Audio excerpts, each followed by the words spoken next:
Yeah, so I'm going to focus on top 5 tips for B2B content marketing. One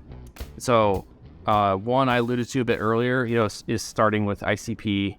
So I mentioned that's what we do for our services, but also, we talk about the media company, the audience being a really important factor. So understand, to be clear, ICP meaning ideal customer profile. So if you don't have that set up, it's kind of, basically another way of saying what are, all the details of your ideal customer, your target audience, persona. There's a number of ways that gets phrased. So start with that. Make sure you're really focused on that instead of, like I said, chasing high search volume or some other tactic that seems exciting but may not be relevant to them. So start there. Always recommend, focusing on quality over quantity. There's, again, like, it doesn't matter if you're creating a ton of content that's subpar. Every piece of content, every visit to your site is a brand touch, it's a brand experience, and it's either positive or negative. There's nothing neutral in that realm. So if you're trying to do too much quantity and taking away from the quality, then you are diminishing, brand impact in a lot of other areas. The third would be to optimize existing content. This is actually how we really got started with Tenspeed, was primarily focusing on refreshing and optimizing and consolidating existing content for clients. And it is a hugely important thing.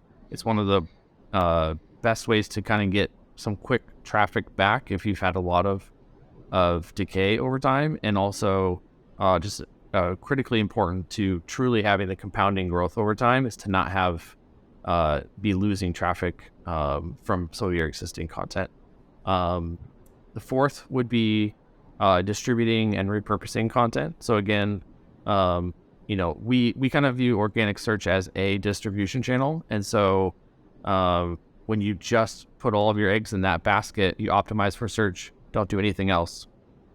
You're kind of, like I said, putting all your eggs in one basket and depending on that. So, repurposing the content into a number of formats on social. It could be, text posts or, carousel posts on LinkedIn or whatever it might be. There's also, turning it into a newsletter or sending that out to your clients or your customers. Even just like enabling your sales team with content that might be relevant to something that's a prospect's dealing with. They can send, there's a lot of ways you can reuse and distribute your content. And then lastly, is just measuring more than just revenue. So kind of touching back on the attribution stuff we talked about, like most content marketing is not directly bringing someone to your site, they sign up and then become a paying customer. The majority of it is sort of discovery, how they're finding you, a bit more on like the demand creation side, and really kind of bring people in, building awareness, building your audience. And so I think the programs that we've seen get cut short and not reach their full potential were measured on a more of a PPC model of, we spent this, we got this, and we're not happy with the ROI. And so that's, I think, the last big area that I would say for truly building long term. I think you have to measure some various points across the funnel and brand and customer experience to really see the full potential of what content's doing.